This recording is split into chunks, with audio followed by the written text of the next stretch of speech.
All right, we're going to do something a little different today. We are going to travel back in time and zero in on one single, absolutely pivotal month in British history, February 1966. Why? Because this was a moment when it felt like the entire foundation of society was shifting, all at once. We're going to unpack how all these powerful, even contradictory forces collided in just 28 short days. And this quote, man, it just nails it. This wasn't some slow, gradual change. Nope, this was like an explosion of the new, happening right in the middle of the old. To really get what that felt like, you have to think of it as a tale of two different worlds, existing at the exact same time. So, to really understand this month, you have to picture these two Britons. In one corner, you've got the gray, serious world of post-war reality, Cold War politics, and stiff tradition. But in the other corner, a vibrant Technicolor future was literally bursting onto the scene through music, fashion, and a whole new attitude. We're going to dive into both. So first up, let's step into that gray world. Think serious faces, smoky committee rooms, and the high-stakes reality of the Cold War hanging over everything. Now, this was a huge deal, and it sparked this really fascinating dual reaction in Britain. On one hand, there was just genuine scientific awe. I mean, the first soft landing on another celestial body. But, and this is a big but, this was a Soviet achievement. So it sent this fresh wave of anxiety through the West. The space race was very, very real, and it suddenly felt like a new front in the Cold War had opened up right over their heads. And back here on Earth, the government was wrestling with another huge international test. Rhodesia had just declared independence from Britain, basically to keep white minority rule, and it created this massive diplomatic headache. This crisis really forced Britain to confront its changing and, shrinking role in the world after the empire. And you have to understand, all of this was happening while Prime Minister Harold Wilson was walking a political tightrope. His Labour government was clinging to power with the slimmest of majorities, razor thin. So every single decision was risky, and you could just feel the instability in the air. So by the end of the month, the pressure had just become immense. You've got the Cold War heating up, a post-colonial crisis brewing, and this incredibly fragile government at home. Talk of a sudden election to try and break the deadlock was absolutely everywhere. It felt like the entire political system was just at a boiling point. But now? Okay, let's do a complete 180. Let's move to a totally different world that was exploding just outside those government buildings. If politics was gray, the streets were bursting with color.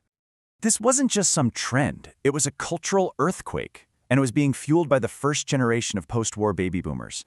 See, they'd grown up without the memory of war, but with new economic freedom, and they were all centered around places like the King's Road. They were leading this youth-driven revolution in art and identity that was just completely rejecting the stuffy old traditions of the past. And right at the heart of this rebellion was fashion. And we're not just talking about clothes, we're talking about a defiant statement. The miniskirt wasn't just a skirt. It was a symbol. It was a break from the formal, conservative dress codes of their parents' generation. It was an emblem of freedom, of a new, confident female identity. And of course, a revolution needs a soundtrack, right? Songs like 19th Nervous Breakdown by the Stones just perfectly captured that anxious, frantic energy of the time. Meanwhile, Nancy Sinatra's anthem was one of pure, unapologetic empowerment. This was the music blasting from radios and record players, just fueling that cultural fire. But it wasn't all just political anxiety and cultural rebellion. There was this third, kind of unifying force quietly building in the background, a shared national hope, and it was all focused on a simple leather ball. For the first time ever, England was set to host the World Cup that summer, and all through February you could just feel this quiet, growing excitement. It was a welcome distraction from the Cold War, and it was a source of national pride that really cut across all the generational divides. And the event was capturing everyone's imagination in all these little details. The first ever World Cup mascot, this little lion named World Cup Willie in a Union Jack jersey, was becoming a household name. He was the simple, cheerful symbol of a nation coming together, hoping for a summer that would be golden. So let's bring these threads together. You've got Cold War anxiety, a full-blown cultural revolution, and this rising tide of sporting hope, all colliding in the space of just 28 days. It's wild. This, right here, is the essential takeaway. It was like Britain was experiencing this kind of profound national schizophrenia. It had one foot planted firmly in the post-war past, while the other was kicking down the door to a radical new future. The clash between these two realities becomes so clear when you just see them side by side. I mean, a major Cold War event happens, and at the exact same time, rebellious pop music is topping the charts. Political instability is reaching a fever pitch, while the whole country is starting to dream of football glory. It's a perfect snapshot of a nation in complete and total flux. And that leaves us with this final thought, right?